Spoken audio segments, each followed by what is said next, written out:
Khalid Ajmain. Bismillahirrahmanirrahim. Alhamdulillah Rabbil Alamin. Assalatu wassalamu ala mursalin. Allahumma salli ala sayyidina marifa lima khuliq wal qadri ma sabaq. Nasrul haq hadila surat mustaqim wa ala alihi haqdaril azim. Alhamdulillah. Assalamualaikum warahmatullahi ta'ala wabarakatuh everyone. Wherever you are listening to Real Talk with Khalid Ajmain podcast. Alhamdulillah. Today I have another blessed guest. He's been here before with me, discussing about Sufism and the Prophet Sallallahu Alaihi Wasallam. And today we're going to discuss something that is more intriguing, I would say interesting, and also deeper, which many of us would like to learn and explore more. But before we get into the interview, he's none other than Professor Zachary Wright. How are you, Prof? MashaAllah. Assalamualaikum. Alaikum assalam wa rahmatullah. Always nice to be with you, Sidi Khalid. Thank you, Prof. Before I continue my conversation with him, I'd just like to mention a bit about his biography so that those who may not know him may get to know him and may be aware that he's an author of many important books in Islam, which I had benefited in my own journey to Allah subhanahu wa ta'ala. He's an associate professor of history and religious study at Northwestern University in Qatar. His research concerning Islamic revivalism and the religious sciences, especially Sufism in North and West Africa from the 18th to 20th century. He's the author of Living Knowledge in West Africa, the Sufi community of Sheikh Ibrahim Niasse, and also he wrote quite a lot of books realizing Islam. On the Path of the Prophet was his first book that I bought and got to know him. And Jihad of the Pen. And I'm sure he got a lot more books that is coming up that we will not know yet. So today we have an interesting discussion with him, as I mentioned. We like to talk about Sufism and marifa, the knowledge of Allah. Right. So, Prof, my first question is about Sufism itself. Right. As someone who embraced Islam, someone when you became a Muslim, what is your thoughts on Sufism? And how do you see Sufism right now through your research, through your experience as a Muslim? Yeah. Bismillahirrahmanirrahim. Wassalatu wassalamu ala ashrafil mursaleen, Sayyidina Muhammad sallallahu alaihi wasallam. Yeah, I think it's a good question. I think there's two ways to answer that. One is to think about Sufism from within our tradition and to never kind of de-anchor it. And I think there's lots of pressure nowadays when there's, the world is rife with Islamophobic discourses to kind of think about unanchoring Sufism or Islamic spirituality, if you will, from the kind of mainstream Islamic tradition. Of course, that serves two purposes, and that's the sort of narrative of the reformist Salafi trends. It's also the narrative of the New Age Sufis, what some people call the goofy Sufis, right? People that want to access the Islamic spirituality without being bound by the Sharia.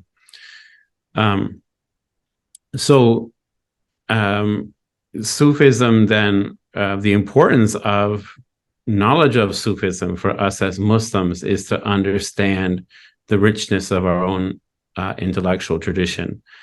So whether or not we want to practice Sufism, if we ignore the writings and the contributions of Sufis themselves from our own history, we're going to be ignoring, 40 to 50% of the Arabic literary tradition, right? Some of the greatest and most profound articulations of our scholarly tradition are under the rubric of Sufism or articulated by Sufis. So that's important.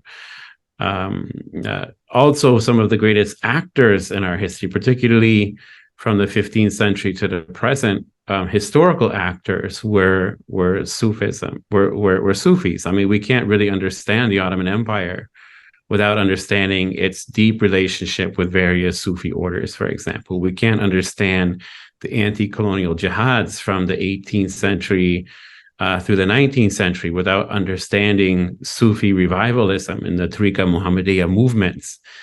There were no anti-colonial jihads in Islamic history that were not led by Sufi leaders. The Wahhabis did not resist colonial occupation, despite their own self-narrative. So these are, these are important stories for us to know our own tradition, our own history. But from a sort of more emotional perspective, Sufism is important. I think to give life, to give, as they say, as the title of a famous book by Sayyid Hossein Nasr, Sufism, the heart of Islam, right?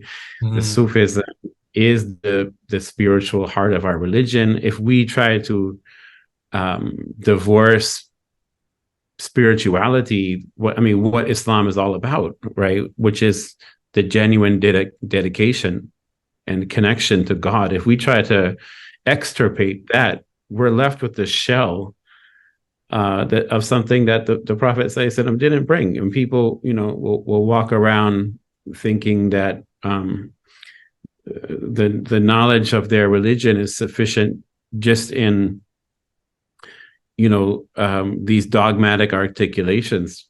I think that's really a problem. We end up worshiping the religion, worshiping Islam instead of worshiping the one God. And this is what, I don't know, you came across this statement by the late Sinead O'Connor, may Allah forgive her, who did recently become Muslim before she passed. And one of her statements was that one of the things that I like about Islam is that it's a religion of rebellion. It's a religion of revolution. I forget exactly how she worded it, but she was basically saying that Islam, truly following Islam, forces you away from the creation and towards the creator, right? And we also recognize that the robes of religion, of religious scholars even, can become idols.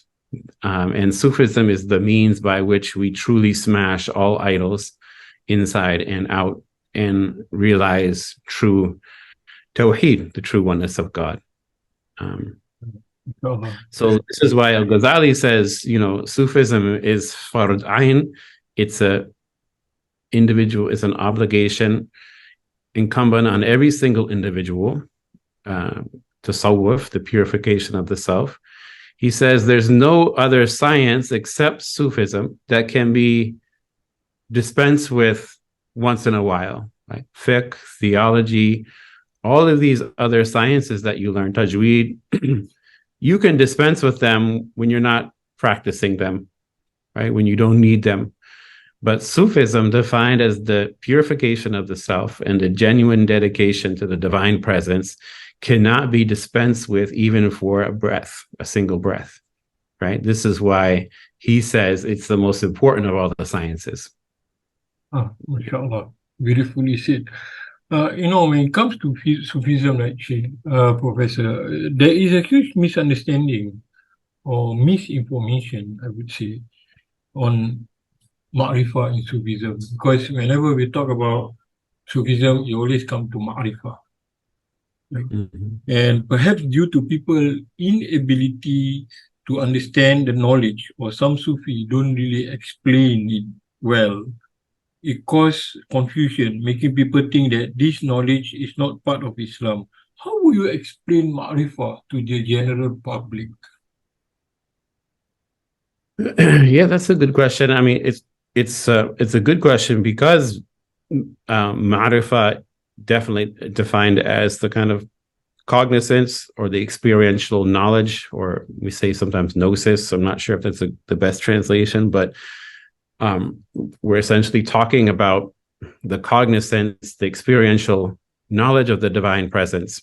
This is the heart and the center of what Sufis are after. Of course, the idea of knowing God is not disputed by Muslims. Some might say that the full knowledge of God will not happen until the afterlife, right? There's an ability to look upon the divine in the afterlife, right? Some will say this is just something that's reserved for special people right before they die. The Sufis are sort of the impatient people that say, because it's possible to see God when you die or when in the afterlife, Allah Himself is not different then than He is now. So it's possible to see Him now, but we say we see Him with the eyes of the heart. So what Sufis mean by marifa then is this experiential awareness. Now we say knowledge, in English, we're sort of limited by our diction. We don't, unlike Romance languages or Arabic, where, we don't have the same difference between, say in French, you have savoir and connaissance, and in Arabic, we have ilm and marifa. These two different words for knowledge, right? One is an objective, a knowledge of objects, and another is an awareness of a being. So this is why it's a juxtaposition of the ilm, which is a knowledge of things. Like you have ilm al-fiqh, right? You have knowledge of the jurisprudence and knowledge of the law, but you can't really say that you have ilm Allah, because Allah is not an object to be known and defined in this capacity, right? So marifa, what we really mean is this awareness of the divine presence, and defined as such, this is not something inseparable from any Muslim's experience. And oftentimes when I teach my classes on Sufism to an undergraduate audience, mostly Muslims here in Qatar, oftentimes they'll say, okay, that experience that Sheikh is talking about it, I feel it when I make sajda, when I make my prostration in my ritual prayer, right? And of course that's true, right? So what we're thinking about then is this is an experience that can be explored further, because God, after all, is an infinite being. It's not as if you have one flash of realization and that's enough for you, for the thirsty seeker, right? You want more. And it can also be, and it's an experience that can be successively implanted or actualized in the human condition, so that you become a person who is constantly, quote unquote, seeing God wherever you are, wherever you turn. There's the face of God in the Quran, right? So this is what we mean by ma'rifa. And when we think about successive stages, we also realize that Islam is not a single entity. Like our religion is not a static entity that once you make the shahada, you're done your spiritual progress, right? Now, maybe that may be true for somebody if that's the extent to which they've been created, right? But if your heart is open, has been open to seeing further approach and the capacity of your own self to further advance in the divine presence, then that means that invitation is open to you. And so Sufis understand then, when the angel Jibreel alayhi salam came to teach the Prophet salam, in his community about their religion, in the famous hadith Jibreel, when he comes in the form of a person in white clothes, and he says, Ya Rasulullah, you teach me about the religion, teach me about Islam, teach me about Iman or faith, teach me about Ihsan or spiritual excellence. And the Prophet ﷺ basically says Islam is the 5 pillars. Iman is the 6 articles of faith, belief in Allah, His books, His angels, the Day of Judgment, etc. And Ihsan is to worship Allah as if you see Him, and if you don't see Him, know that He sees you. وَإِن لَمْ تُكُنْ تَرَاهُ is a conditional phrase in Arabic, by the way. If you don't see him, meaning it is possible to see him. Okay? And then the Sufis will say, okay, well, these are, we understand these as the three stations of the religion. Alternatively, we can understand that Islam, the five pillars of Islam, that's that these three stations are actually speaking to the three queens of the Islamic sciences, if you will. Yeah. It's fiqh, jurisprudence, aqidah or theology, and tasawwuf or Sufism. So Islam is the five pillars of Islam. That's fiqh. That's how the action, right? How to correct your bodily actions in the divine presence. The aqidah is how to correct your faith, your thoughts in the divine presence, right? What is appropriate to think about Allah, what is not, what is appropriate to think about the notion of prophecy, what is not. And then the science of cultivating the awareness of the divine presence, that's ihsan, that's the realm of the Sufis. So alternatively, then the Sufis talk about these are as three stations that you actually progress through, the Maqam-ad-Din al-Thalath, right? The three stations of the religion, of which each one has three different manazil or abodes, wayfaring abodes that one must pass through on one's journey to God, right?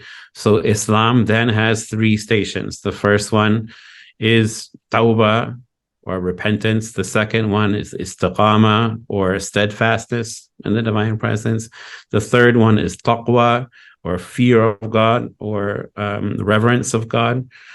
Now, iman, faith, has three stations also. The first one is sidq, is sincerity, or truthfulness, sorry. Yes. The second one is ikhlas, or sincerity. The third one is tu'minina, or serenity. Ihsan itself has three stations. The first one is muraqabah, is the awareness of God. The second one is mushahada, is witnessing God. And the third one is marifatullah, is the knowledge of God. And I was just coming from Senegal, where I saw the Imam al-Akbar Sheikh Tijani Sisi, the Imam of the community, Sheikh Ibrahim Nias, and worldwide leader of the Tijaniya. And when we asked him about these 9 steps of suluk, they're called the 9 steps of suluk because there's 3, 3, and 3, right? And so when he went through it in Arabic and he got to the last one, he said, he said, tawbah, istiqama, taqwa, sidq, ikhlas, tu'manina, muraqaba, mushahida, and then he said, ru'yatullah. And he said the last one is a synonym for marifa, is the seeing of God. But he said, هذا رؤية القلب ولكن لا ننكر رؤية العين, right? So it's the seeing of God with the heart, but we also cannot deny the capacity of the eye to see God. It was very interesting to expound on this, right? Using seeing God, witnessing God. And we know, as even in Ahli Sunnah wal Jama'ah, God is not bounded by time, distance, and place. Right? But the question is always also like, what is the process of attaining ma'rifah? And the thing is that people often, or Muslims also, I would say, often link ma'rifah to karama, the miracles of the saint, and sometimes they do not know how to term the pana and the baka stages, and it goes on. So it kind of confused people, right? So they thought like, oh, I have ma'rifah because I can see your heart, I can see things, the unseen and everything. So how do we attain that, and how do we actually know that this is the right methodology? I mean, we, as in how you had described it. Yeah. Yeah, that's a good question, because when we use words like seeing, and we're talking about, Allah as an unseen, perhaps, we kind of have developed these kind of mystical terminology in English, but I think we need to have precision in our words in Arabic. So when we're talking about seeing, into people's hearts or something like that, maybe we're using a word like farasa in Arabic, which is sort of more like clairvoyance, or basically an ability to see into the unseen, which is a different, as you said, essentially a karama that has nothing to do with, in other words, a saintly miracle, perhaps, which, by the way, is can be actualized by non-Muslims also, right? The ability to walk on water, right? The ability to do certain things that are extraordinary, occurrences. These are not limited to the Muslim saints, right? These are also possible from attested to in the yoga traditions and other things. So really, these are superfluous. These are meaningless occurrences for Sufis. So I think it's just to sort of return marifa to its core connection with essentially an actualization of Tawheed, right? The idea, the discourse around marifa, or the cognizance of God, really comes out of how to best actualize the understanding of the oneness of God. Right? Because what I think, if you explore the texts of Aqidah, particularly within the Ash'ari tradition, which has come to define the Ahl Sunnah wal Jama'ah for most of the Muslim world, what you understand is that Aqidah, the text of theology, really can only tell you who God is not, what is inappropriate to say of God. They cannot actually communicate to you who is God himself, because God is an infinite being that cannot be defined by words. And essentially, Aqidah texts of theology are arrangements of words. Sufis do not try to transmit the actual knowledge of God through their text, but what they want to communicate to the reader is that there is something else. There is this capacity to actualize Tawheed, what Shaykh Ahmad calls the Tawheed al-Arifin, right? The oneness, the knowledge of God's oneness as actualized by the Gnostics. And so once we connect marifa to Tawheed, we realize that the Sufis are not seeking marifa in order to have an ecstatic experience, in order to have a saintly miracle, right? They're seeking the knowledge of God to best actualize their Islamic faith. So, some people, they will ask you, is this from the Quran? Or is this from the Hadith of the Prophet ﷺ? And I remember it's from Shaykh Tijani, may Allah preserve him, good health and long life. You just mentioned him, like in his book Living Islam, about to know, the Prophet ﷺ said to know himself, man to know himself is to know Allah. So is there indications of ma'rifah itself to this hadith? Well, first of all, we should recognize that hadith is more of a open narration. I think Al-Ghazali refers to it. We don't find it in the canonical hadith collections. So if we wanted to root the understanding of ma'rifah in the Quran and the Sunnah in a way that non-Sufis would understand. I mean, when we talk about the hadith, he who knows himself knows his Lord. Sufis understand the meaning of that. But in order to kind of open into a broader discussion, we should kind of be careful of the audiences we use to cite such hadiths. It's not to say that they're inaccurate, or that a da'if hadith should be thrown out, but for somebody who has trouble understanding the context or the marifa as contextualized within the Islamic tradition, we should think about more broader narration. So I think the one that Shaykh Ibrahim Niyas uses mostly is to think about the verse of the Quran where God says in Surah Al-Rahman, I have not created the jinns and the human beings except to worship me. And the formative tafsir of this ayat by Ibn Abbas, who's the companion of the Prophet for whom the Prophet prayed to have special knowledge of tafsir, he said, فَيَعْبُدُونَ مَانَهَا فَيَعْرَفُونَ, right? Not worshiping me, to worship me means to know me.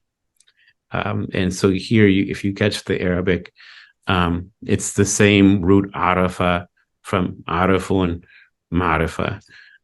So this is the way that Shaykh Ibrahim Niyas would situate the necessity or the incumbency of knowing God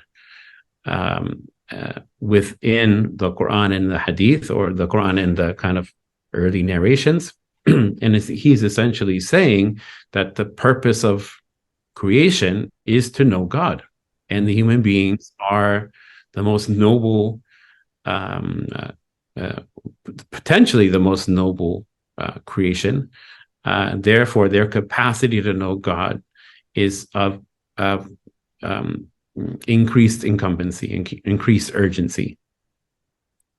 And so when he says, for example, in his poetry, whoever does not obtain cognizance of the merciful, his life has been in ruin for all time spent. God said, I created this creation to worship me. The meaning of to worship me is to know me. Right? When he says that, he's clearly invoking this narration from Ibn Abbas based upon the tafsir of Surah Al-Rahman. And he's essentially rephrasing what Ibn Abbas had already said, that if you don't know God, you don't have marifa of God, your life is in ruin. You didn't fulfill the purpose of your creation. Right? If you don't mind, Sidi Khalid, I would just take a moment to read from a letter of Shaykh Ibrahim Niyas, in which he situates marifa similarly in a Quran verse, and I think underscores or underlines what he means by what I'm saying, the urgency of knowing a God, right? He said that should the servant not annihilate himself in the essence of God, he has not completed his faith. If the veil should remain with him here, he should be aware of a type of punishment that will inevitably overtake the servant. As the Most High has said, nay, on that day they will be veiled from their Lord. Then they will indeed enter the hellfire. So, Shaykh Ibrahim says, whenever the veil arrives, there arrives the punishment. If the servant ascends, he finds extinction in the essence of God. All things go from him until nothing remains except God. The tongue of his state then says, nothing remains except God, nothing besides him. So there is not in this place any attachment or intelligibility.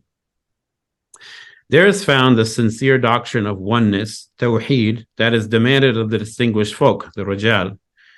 Shaykh Ahmad Tijani said, as recorded in the Jawahir al-Mani, you have not perceived the reality of the doctrine of oneness as long as you say that creation and God are both existing. For where is the oneness if there are two? There is no oneness except when the oneness is for God alone, by God alone, and to God alone, and the servant does not enter in or exit from it. And the Sheikh said, and this is not possible except through fana, annihilation. Yeah. So, Professor, can you a bit explain, sometimes people confuse about saying between fana and hulul, saying that I am God, that means I'm God, but it is not what is perceived as fana, the understanding. You get what I'm trying to say, right? This deeper sense of question, but this is important for us to know that there's nothing to do with hulul and Right. So there's two words that are associated, ittihad and hulul in Arabic. And Sufis, when they talk about fana, they say particularly this is not hulul and it's not ittihad, right? So hulul technically probably translate as incarnation, meaning that the idea that God can manifest as a human being, or that God becomes a human being, like as what the Christians say about Jesus. Ittihad would be the idea that a human being can have union with God, right? Because ittihad means the fusion of two things into one. And so fana means something different. It's not incarnation. It's not fusion. Right? And I think that's answered by what we just read, because Shaykh Mujahani is saying there are no two things, right? So it's not ittihad, right? Right. And so, yeah, I don't have anything more to say about that. Yeah, it's okay. Yeah. Talking about fana, right, Professor, the thing is that we know in the famous history of the Sufism or the Sufis, one of them is Mansur Halaj, and he said, Ana al-Haq, I'm the truth.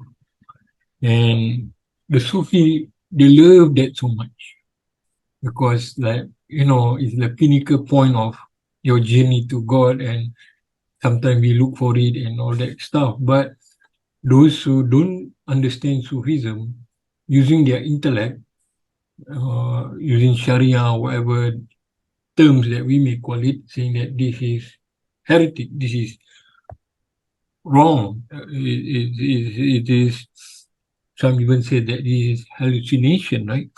How do you explain to people about this Anal Haq? As I remember, it's like more like losing yourself in the remembrance of God, like Laila and Majnun, the metaphorical way of describing it, right? And can a Muslim, you mentioned about it just now, that Muslim, we can attain such spiritual enlightenment. So can you expound a bit on this? Yeah. Well, first of all, I mean, I think it's true that this statement, An al-Haq from Mansur al-Halaj, is a famous statement from among the Sufis. We should recognize that his teacher, Junaid, was upset with Mansur al-Halaj for this statement and for other things. So there is a way to understand this as among the shatahat, or statements in spiritual intoxication. And Shaykh Ibrahim Niyas Radhiyallahu anhu is in his book Kashful Bas kind of walks you through, has a chapter particularly about that, how to understand that.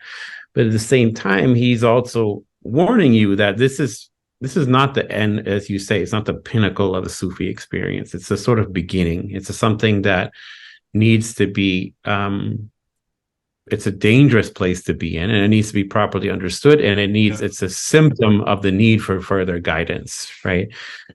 So how to understand this from within the Sufi tradition? Shaykh Ibrahim says basically that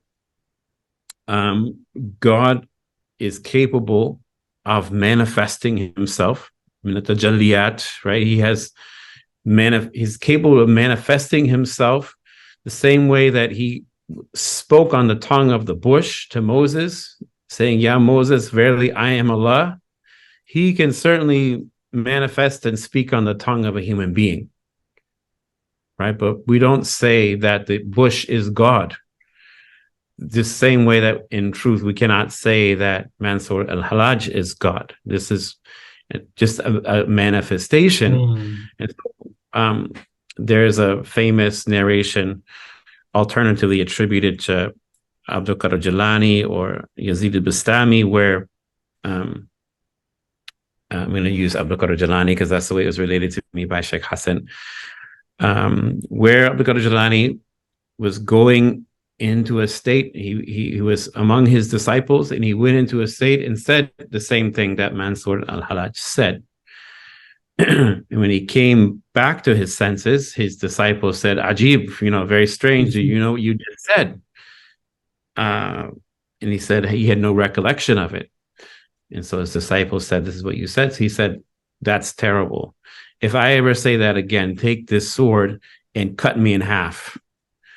And I will have died as a martyr, and you will be credited as a mujahid, as one who's a holy warrior in the way of Islam. So sure enough, he fell into a state again and said the same thing. And the disciple took out the sword, cut him in half, but the sword passed right through him as if he wasn't there, as if to say, this is not actually the Jalani speaking. So that's how we can understand it from a perspective of shatahat, of intoxicated utterances, that we cannot be deluded, right? We're not actually positing those statements with where they appear to be coming from. At the same time, we understand such public utterances as bad manners with God, su'ul adab ma'allah, right? If you go through a process of tarbiyah, of spiritual training with your sheikh, and you are, your sheikh will quickly move you out of that state, sometimes violently, right? Because it's an expression of bad manners with God. If you have anything to do with it, in other words. So one of the narrations that I heard from my Sheikh Hassan Sisi, may I be pleased with him, who passed in 2008, was that Mansur al-Halaj, this statement in its ensuing events, which are well known. Mansur al-Halaj, allegedly the story goes, said, I am the truth, or I am God, I am the real. And the fuqaha of Baghdad at the time got together and decided that he should be executed, and he was executed. The backstory is that Mansur al-Halaj, according to Sheikh Hassan Sisi, and a version of this comes in the tafsir of Sheikh Ibrahim Niyaz too. Mansur al-Halaj was making tafsir of of Surah al-Duha, the chapter of the sunrise in the Quran, and when he got to the verse وَلَسَوْفَ يُؤْتِيكَ رَبُّكَ فَتَرْضَىٰ, and your Lord will surely give you, and you will be pleased. This is Allah's words to the Prophet. Mansur al-Halaj said, well, in reality, the Prophet, perhaps he was not entirely pleased, because no prophet would be pleased as long as some of his followers would remain in the hellfire. And so that night he saw the Prophet in a dream, and the Prophet said, have not you heard of my statement? Surely my intercession is reserved for the greatest sinners of my community. In other words, my shafa'ah will bring my followers out of hellfire, right?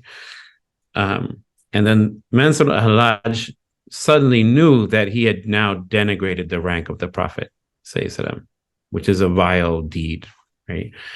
And so he made tawbah to the Prophet, and the Prophet said, your tawbah will consist in you dying, right? Being executed, right? So then the statement on al-haq is an expression of what needed to happen for him to be executed, and to fulfill his repentance to the Prophet. Yeah. Prof, how about when it comes to the situation whereby, like Sayyidina Umar Ibn Khattab radhiyallahu an, the Amirul Mu'minin, when they did a surgery on him when he was praying. Remember the story where his leg was hit by an arrow, and he said, took it out when I pray. And when he finished praying, then they said that, done? And he said, yes, we are done, and we took it out. And he didn't feel any pain. So, is that considered as fana, or just curious? Just curious, asking you, So I remember the narration I read was applying to Ali ibn Abi Talib about that event where he had a arrow or something in his foot. Yeah. And they took it out when he was praying and he didn't notice. But in any case, yeah, there are different, I think, synonyms that Sufis use to describe marifa, or rather the state of marifa. And sometimes these synonyms help us understand what we mean, or different ways, different perspectives on an experience that can't, essentially can't be put into words. But different words they might use would be fana, annihilation, mahu, erasure, istighraq, absorption or drowning, jazb, rapture or attraction, right? Or even mahabba, love, right? So all of these things are, and so I think, particularly the state of istighraq would describe then that of the complete absorption in the divine presence to the exclusion of everything else that we see Sayyidina Ali or Sayyidina Umar, if this other narration is correct, in that state of ritual prayer, where these companions are actually evidencing the things that the Sufis would later put into words, that they are in this complete state of absorption in the divine presence in their prayer. And so by extension, they're of course in a state of exemplary marifa, of cognizance of the divine presence. So yeah, that would be one evidence for what we're sort of talking about. I would like to expound a bit here before we end this podcast, right? Is there a difference between what we call it, like Sheikh Ibrahim, let's talk about hal and maqam? So does it has link towards marifa itself? A hal, a spiritual state, could be as opposed to a more permanent station, right? And you can see how the two relate to each other, and the obtaining the state of rapture in the divine presence is itself, important.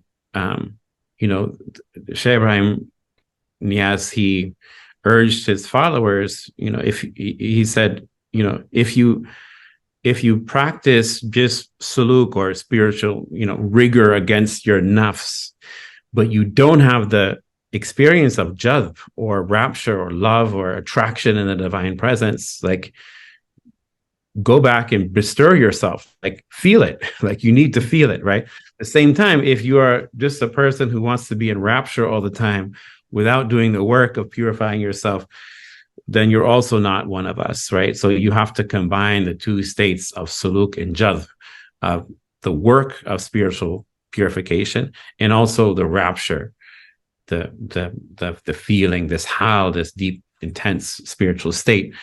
You need those two. What's desired of the of hal, however, is not to have a sort of fleeting spiritual experience that you can go around and tell your friends about. Oh, it's such a nice time I had, right?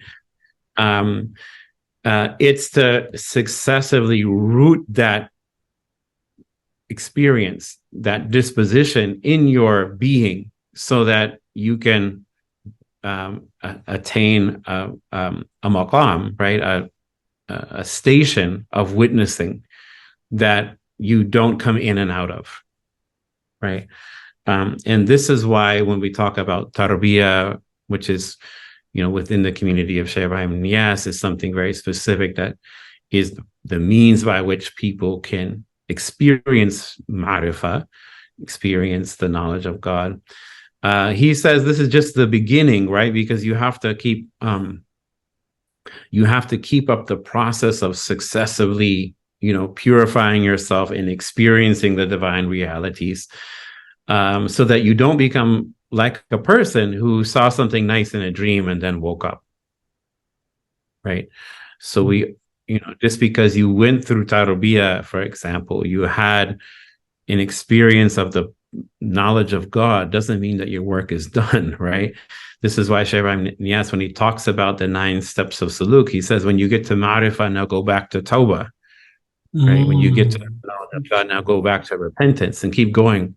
And really, you're doing that in every breath, the true Gnostic of Allah, right? Because you're never actually staying still. The knowledge of God is infinite, therefore you cannot be still, right? So this way, I read somewhere, he said, Tawbah is ma'rifah, ma'rifah is Tawbah. Correct me if I'm wrong. I mean, you know it better than me. Definitely. I mean, this is why Abu Bakr is saying you do not know God is the beginning of knowing God. Allahu Akbar. So, yeah. It's because you can never really know the divine presence. And this is why when we talk about, I mentioned the word mahabba, love. This is actually, you know, many of the Sufis have said, love is better than marifa, right? Love, the idea of loving the divine is actually better than saying you know God, because this is now, you're allowing yourself to be continuously pulled toward the divine presence. Okay, Prof, can you expound that? When you said, sorry, I cut you. Because it's interesting part. Because you talk about love. You said loving the divine is more important than ma'rifah. And you mentioned Ibrahim said that go and love something, and you know. So how do we understand that loving the divine? What would you say in your experience? Like loving the divine means what? You longing for akhirah, or you longing for Allah? Just for our experience, you know, understanding. Well, I mean, love, the love for you know, love like knowledge can happen at 3 different levels of God, right? So you can have knowledge or love of God's works, and certainly the akhirah is among his doings, right? Among his creations. So longing for the akhirah in its delights is a level of knowledge of Allah's works and love of Allah's works.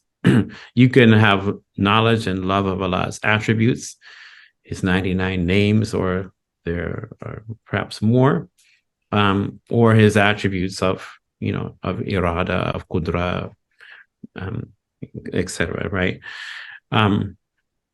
You can also have knowledge and love of the divine essence. And Shaykh Ahmad Ajani wants to say that's the most important, and that's what defines the human condition itself.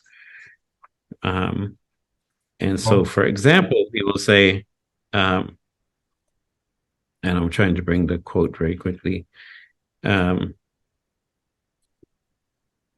essentially he says that there are 4 levels of knowledge: the divine act, and the saints. Oh yeah, know that the saints among the jinn, their sphere revolves around the divine act, its secret and its light.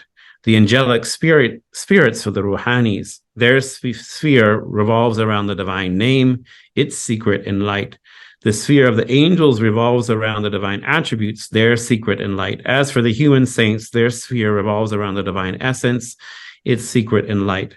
Thus, every person should know from where to drink. As for the human, the first station of unveiling he discovers is the rank of the jinn, and then he ascends until the 4th. May God not prevent us from that.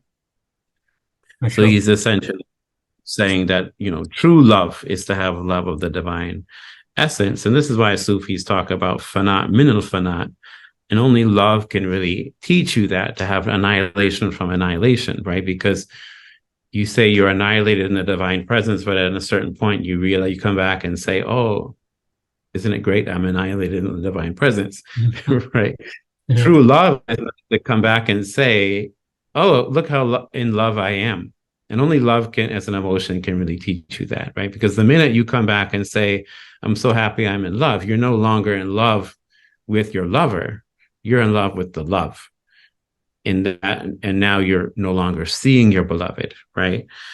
And so this is why love is the thing that keeps you permanently transfixed on the holy presence, and doesn't allow you to come back and see yourself. Because as you come back and see yourself, you're no longer progressing. Yeah. But Prof, what about people longing for marifa? Is it an ugly trait? Because I read it somewhere, Sheikh Ibrahim said that when you do zikir, when you do tarbiyah, it's ugly for you to look for other than Allah. So is it a wrong intention, or what is your advice on this matter? Like, should we say, I really I want to get marifa, or love, which is the appropriate way? Because the nafs come into this. And this come to also my another question is, can the nafs deceive us through marifa? Well, yeah, I mean, if you're making marifa into a doctrine, right, that you're seeking the doctrine in order to have the ijaza or to have the to be able to tell other people or to be distinguished as an arif billah, a Gnostic, for example, then you've missed the purpose of the exercise, right? Marifa is an expression of what it means to be in the divine presence. So the goal is not the expression, the goal is the experience itself, or is the divine presence, right? So the proper adab, people like Sheikh Ibrahim Niasse would say, the great teachers, is the divine presence itself. You have to be singularly devoted to God. And what he's talking about in marifa are just ways to try to encourage people to increasingly devote themselves to the divine presence. It's not to say, we're dangling this thing that, if you get it, you can call yourselves more holy than other people. It's to encourage you to keep progressing, right? To realize that there are successive degrees of realizations of the divine presence, and that the more that you purify yourself and engage in this process, which is a jihad, right? It is the jihad al-akbar, it's the greater jihad, that there are fruits, that there are reasons to do so, right? But the ultimate reason is only the divine presence, right? Yeah, beautiful said. Okay, bro, before we end, what would your advice be for all people who are listening to this podcast when it comes to Sufism? Yeah, as a Muslim, or even non-Muslim, they're listening. Yeah, I mean, I think we have all sorts of aspirations in our lives, and when we have a legitimate aspiration, that's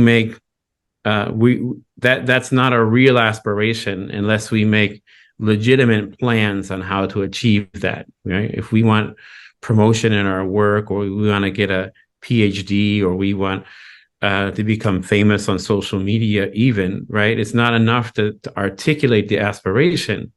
It's important to make plans on how to realize that aspiration, right? So it's not enough to say, oh, it would be nice if I had a closer connection to God. This is the purpose of your life. Everything else is just a mirror or a sort of clouded reflection of that, right? And so all of our true planning should be on what we can do to realize this jihad al-akbar against ourselves, to have closer and closer relationship with the one true God, right? And for that, then, even when we're talking about dua al-mustajab or answered prayers, this is actually not the goal either, right? And so if I could conclude with the statement of Sheikh Ibrahim Niasse, he gave it in a public speech, and you probably heard it before. He says, may Allah give us Allah. The one who is awake, whose heart's eye is open, becomes enraptured by the beauty of God's countenance and longs for nothing else. God said, I created man and made him weak. This weakness is the individual's admiration, his love, his longing for God, which creates in him an infinite need for him. what is left for the people of knowledge? We want only Allah. Wow.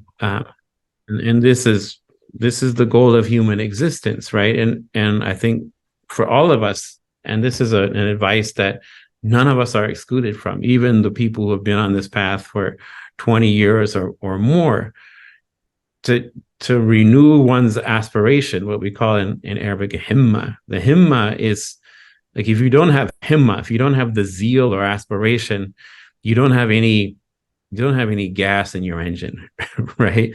Yeah. You can have a beautiful Ferrari, but if you don't have gas in the engine, it's not going to go anywhere. Yeah, it's true. And so all of us have this beautiful capacity to know the divine, but we have to be awakened. The desire to understand God. Yeah. Thank you, Prof, for today's podcast. Mashallah, it's so insightful and blessing to have you, and we learn so much every time we have you in our podcast. May Allah preserve you with good health and long life. May we continue to benefit from your knowledge and your guidance. And for those who are listening to this podcast, I recommend you to buy his books available at Wardah and also online. You will benefit as how I had benefited from it. And with this, we say thank you to Professor Zachary Wright, inshallah. And we see you again soon in our program. Assalamualaikum warahmatullahi wabarakatuh. Thank you very much for this opportunity. I always enjoy being with you. May Allah bless all of your listeners too. Welcome, Prof. Welcome to Real Talk with Khalid Ajmain.